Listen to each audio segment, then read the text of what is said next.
जय हिंद दोस्तों। अभी कतर के द्वारा भारतीय सैनिकों को फांसी की सजा सुनाई गई।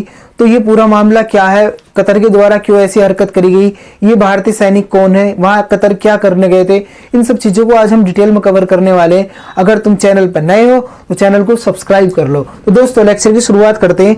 पहले जानते हैं कौन कौन ये हमारे सैनिक थे। तो captain Navtej Singh Gill, captain Saurabh Bisht, commander Purnendra Tiwari, इनके बारे में तो अभी दोबारा फिर से इनके बारे में बात करेंगे, अभी तो नाम जान लो बस। कमांडर संजीव गुप्ता, कमांडर सुगुनाकर पकाला और captain Virendra Kumar Verma, commander Amit Nagpal and sailor Ragesh. तो टोटली भारत के 8 सैनिक थे। अब ये वहां एक कंपनी थी, कहां पे, कतर में, Dehra global technologies and consultancy services, ये यहाँ पे काम करने गए थे। ये कंपनी काम क्या करती, ये नौसैन्य प्रशिक्षण कराती। तो भारतीय सैनिक गए वहां पर काम कर रहे थे, नौसैन्य प्रशिक्षण दे रहे थे। तो ये इस तरीके काम कर रहे थे वहां पे।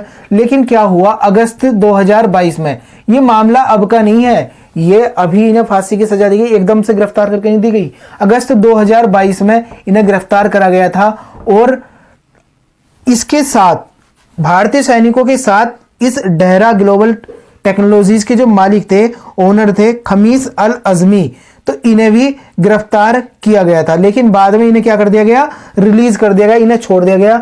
लेकिन जो भारत के सैनिक थे इन्हें पकड़ कर रखा गया और ये देखो अगस्त में गिरफ्तार करा गया और सितंबर में जाकर हमें पता चला कि हमारे देश के सैनिक गिरफ्तार हैं, गिरफ्तार किए जा चुके हैं। तो ये देखो इस तरीके की हरकत कतर ने करी। तो अब बाद में क्या हुआ, देखो अक्टूबर नवंबर में इन्हें ये परमिशन मिली थी कि हाँ तुम अपने घर वालों को फोन करके बता सकते हो कि तुम गिरफ्तार हो चुके हो और यहाँ पे तुम हो।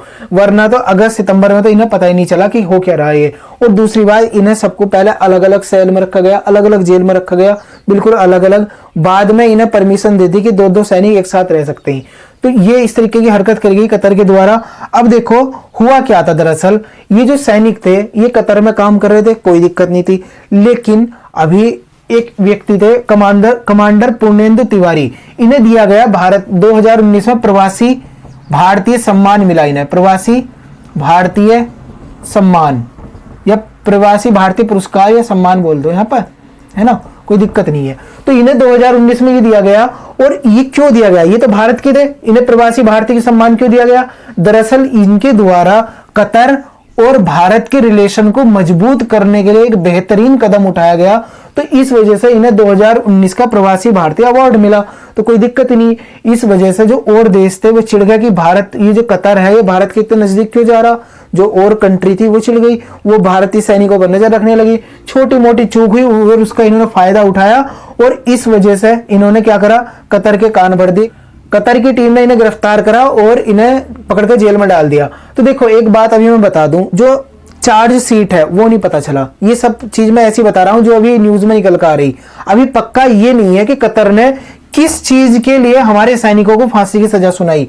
ये नहीं बताया कि हाँ कि मतलब इन्होंने मतलब जासूसी करी इसके लिए सुनाया, या इनके द्वारा कुछ और हरकत करी गई इसके लिए इन्हें फांसी की सजा सुनाई गई। कुछ अभी इसमें कुछ भी पता नहीं है, सिर्फ अभी कयास लगाए जा रहे हैं। कुछ लोग ये बोल रहे हैं कि इन्हें क्या करा गया, जासूसी के आरोप में गिरफ्तार करके फांसी की सजा सुनाई गई। न्यूज में ऐसी खबर भी निकल कर आ रही। लेकिन मैं फिर से बता दूं, अभी जो आरोप पत्र है वो नहीं बताया गया कि उसमें क्या लिखा हुआ, इन्हें क्यों फांसी की सजा सुनाई गई। तो आमतौर पे क्या होता है, ये जो अरब कंट्री ना, इनके अंदर ये ऐसी हरकत देखने को मिलती। ये यहाँ पर सारा कोई भी मामला ट्रांसपेरेंट नहीं होता। जैसे भारत में अगर किसी को फांसी की सजा सुनाई जाती तो सबसे पहले ये पता चल जाता लोगों को कि उसे फांसी की सजा दी क्यों जा रही। लेकिन अरब कंट्री में ऐसा कुछ नहीं है। तो इस वजह से अभी पता ही नहीं चल पा रहा कि इन्हें फांसी की सजा क्यों दी गई। खुद हमारे देश के जो विदेश मंत्री थे एस जयशंकर साहब, उनके द्वारा ये बोला गया, मैं खुद क्या हूं, स्तब्ध रह गया ये सुनकर कि इनके द्वारा फांसी की सजा सुनाई गई। हालांकि मुझे पता है कि इन्हें गिरफ्तार करा गया था, हम इन्हें छुड़ाने के प्रयास भी कर रहे थे, लेकिन एकदम से इन्हें फांसी की सजा दिया जाना, ये सुनकर मैं भी स्तब्ध हूं।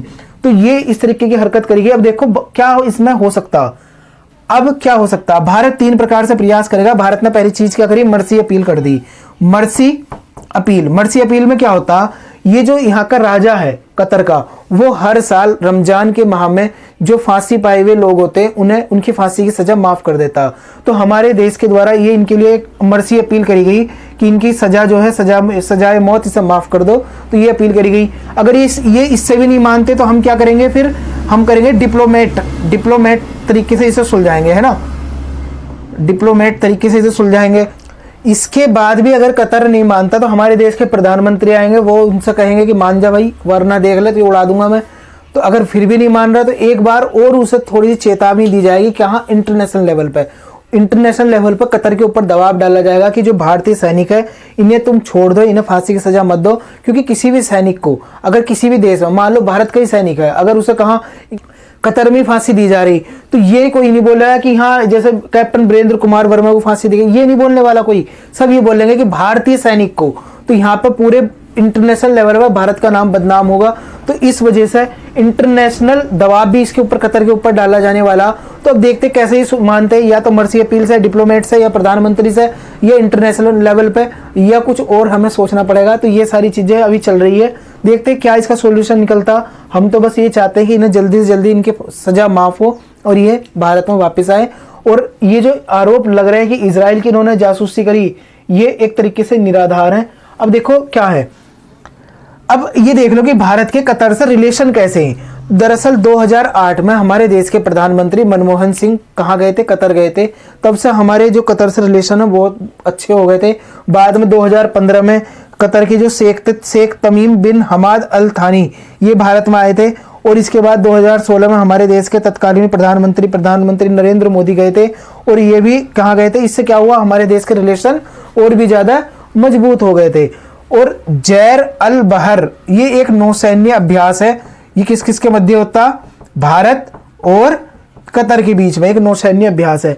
हालांकि हमारे देश का बहुत ज्यादा डायस्पोरा, ये समझ लो हमारे देश के बहुत ज्यादा लोग कतर में काम करते हैं। अगर इस तरीके की हरकत होती, इस तरीके की इन्हें अगर फांसी की सजा दी जाती तो बहुत बड़ा इंपैक्ट पड़ेगा भारत और कतर के रिलेशन के ऊपर। अब देखते हैं आगे क्या होता। अगर इसमें कुछ भी अपडेट हुआ मैं तुम्हें जरूर बताऊंगा। तो दोस्तों पूरा ये था मामला। अगर कुछ भी तुम्हारे मन में डाउट हो तो कमेंट बॉक्स ओपन है, कमेंट करके मालूम कर सकते हो। तो दोस्तों मिलते हैं फिर नेक्स्ट लेक्चर में, तब तक के लिए थैंक्स अ लॉट, जय हिंद।